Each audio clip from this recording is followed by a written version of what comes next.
the topic of discussion that we are going to deal about is Hirschsprung disease. So how will be our pattern of discussion? Initially we will look toward note, and then we'll move toward the content of first aid, and then we'll move toward what? Robbins, right? Hirschsprung disease. Okay, we'll move toward the content of our Robbins, and we'll just correlate whatever we have studied in our note and the content of first aid.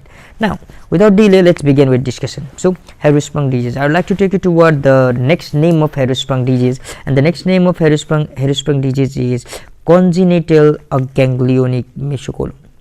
Now what is this congenital? The congenital means which is present at the time of birth. Okay, what is this ganglionic mesocolon? That means there is mesocolon that is not having ganglionic cells, right? There is mesocolon that is not having ganglionic cells. Now, okay, or we can say the absence of ganglionic cells, right? Now there are several ganglionic cells. Now which particular ganglionic cell we are talking about? We are talking about particularly the ganglionic cells that will release what? Nitric oxide, right? Okay, that means the mesocolon, right, that we are talking about is not having ganglion. It is not having ganglion, particularly which type of ganglion? The ganglion that were secreting what? Nitric oxide. And we know the function of nitric oxide. What is the function of nitric oxide? The function of nitric oxide is to allow relaxation or to allow dilation, right? That means the part of mesocolon now will not be dilated, right? Okay, okay, now let us move serially. Now what we said is, here what will happen is the migration of neural crest cells, right? The neural crest cells will not be able to migrate from cecum. Okay, the neural crest cells will not able to migrate from cecum to rectum, right? Talking specifically, the neural crest cells will not be able to migrate from cecum to rectum, right? Now as there will be no neural crest cells, right, what will happen? This rectum will not have any what? Ganglionic cells. So absence of ganglionic cells will happen. Now along with this absence of ganglionic cells, there will be what? Effect in our what? Mesenteric plexus, Mesenteric plexus, and what? Orbic or myenteric plexus. Orbic or myenteric plexus. Okay, that means it is also hampering in what? Our motor function, right? Okay, now as we said, there will be absence of ganglionic cells, but particularly which type of cells? The cells that were releasing what? Nitric oxide, right? And what will happen now? The area that will be affected will not be able to relax or will not be able to dilate, right? It will not be able to dilate. Now what will happen?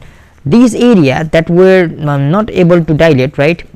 Suppose this is the area that is not able to dilate. That means there is other area right here also, right? But that will what? That will be dilated in maximum amount, because here there is blockage, right? It is not able to dilate in this area. So there will be dilation in this area, right? Maximum dilation, right? The proximal part of affected ball will be dilated maximum. Okay, now I would like to take you to a diagram. What I said is that this is our cecum, right? This is the region of our cecum, and this is the region of our what? Rectum, right? From cecum to rectum there is no passage of NCC cell. As there will be no passage of NCC cell, what will happen? This our rectum area will be aganglionic. As this rectum area are aganglionic, what will happen? They will what? They will not be dilated, but as they will be constricted, what will happen? The proximal area to this rectum will be dilated maximally, right? Dilated maximally. As you can see, this is dilated segment and this is the narrow segment, right? Similarly, I would like to take you toward the diagram in Robbins also.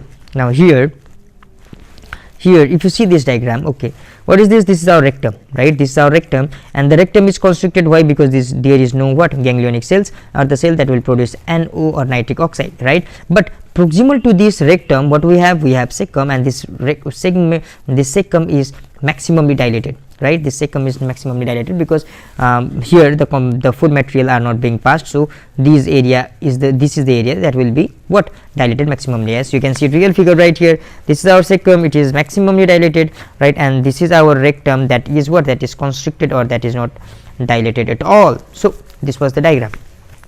Now moving further in our discussion, right? Okay, right? Talking about prevalence. Now what is the prevalence right here? The prevalence is 1 in 5,000 live birth, right? Now here, okay, let's go serially again. Failure of migration of neural cells, right? Failure of migration of what? Neural crest cells into bowel, specifically into rectum from cecum.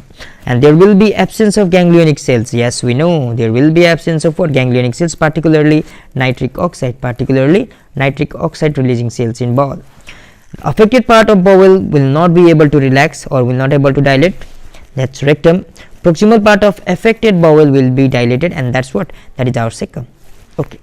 Now there are two types of Hirschsprung disease. The one is the short segment and another is the long segment. Now what is the short segment, sir? The short segment if it involves any part of large intestine, right? But this long segment is the one that involves entire colon, right? All of the colon.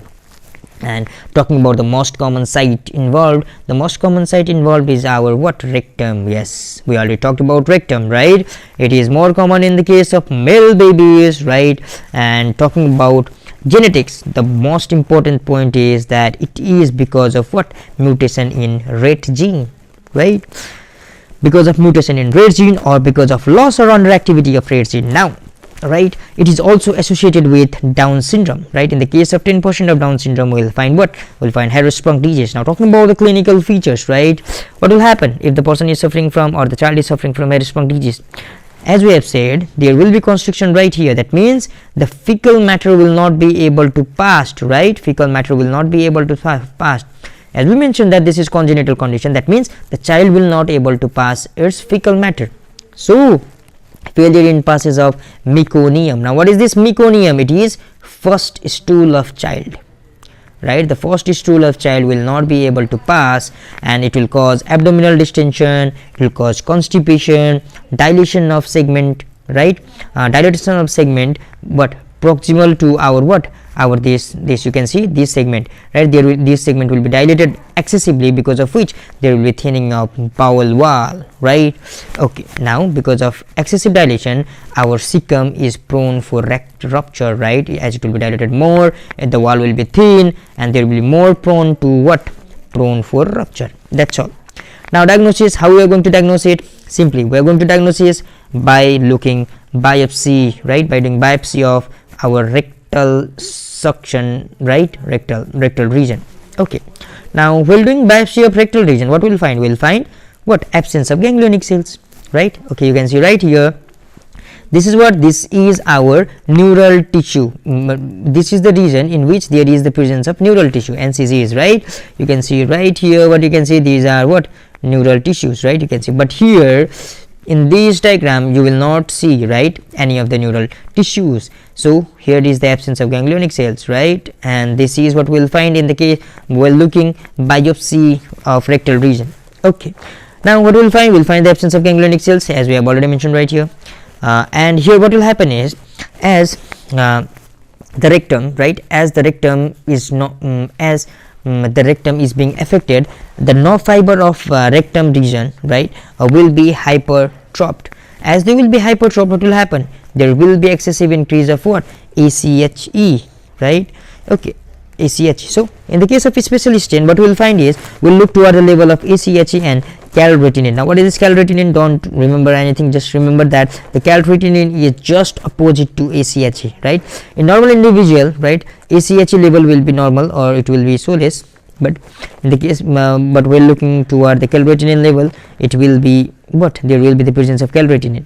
But in the case of Hirschsprung disease, what will happen is, there will be excessive increase in ACHE, right?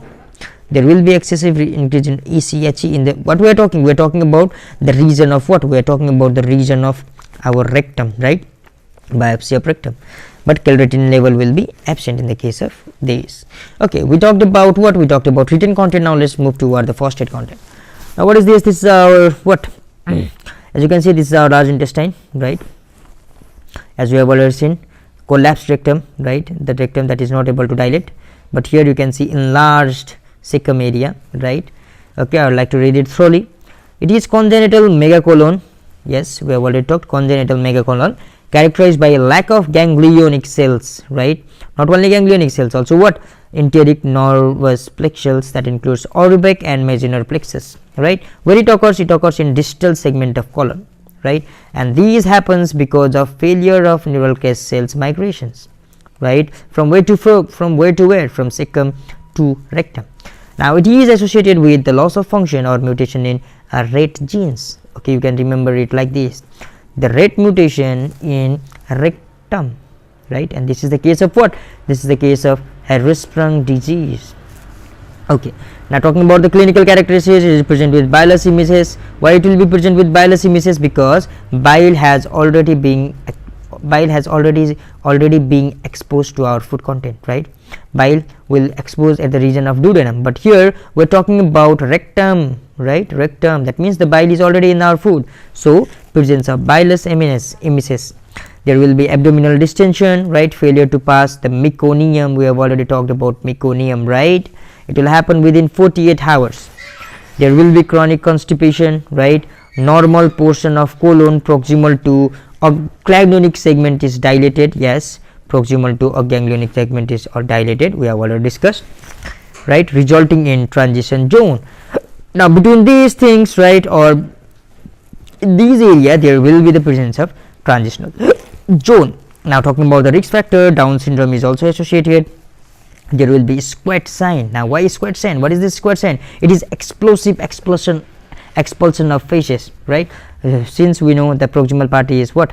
Dilated, and the distal part is what? The distal part is what? Constricted. So what will happen? Now here the pressure is less because the area is more, but here the pressure will be more. That means there will be explosive explosion. Will what? Explosively, the feces will pass exclusively, right? Because of maximum pressure in this area. Okay, now this will result in emptying rectum, right?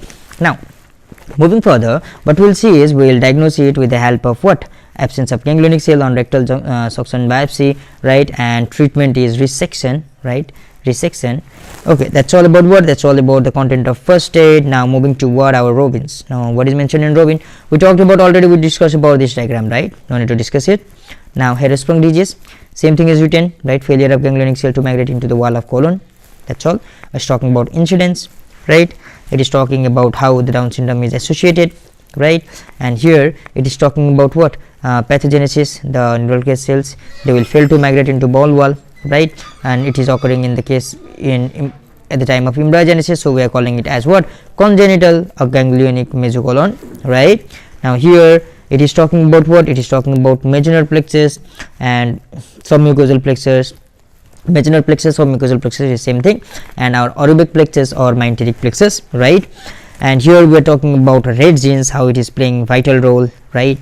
And moving further, what here it is talking about is, it is talking here same thing that we have discussed, right?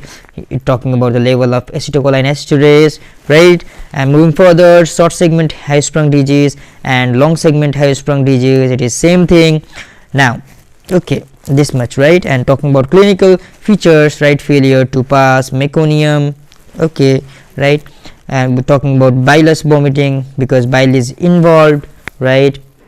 Now moving further, what here it is talking about? What it is talking about? Treatment, that is through surgical resection, right?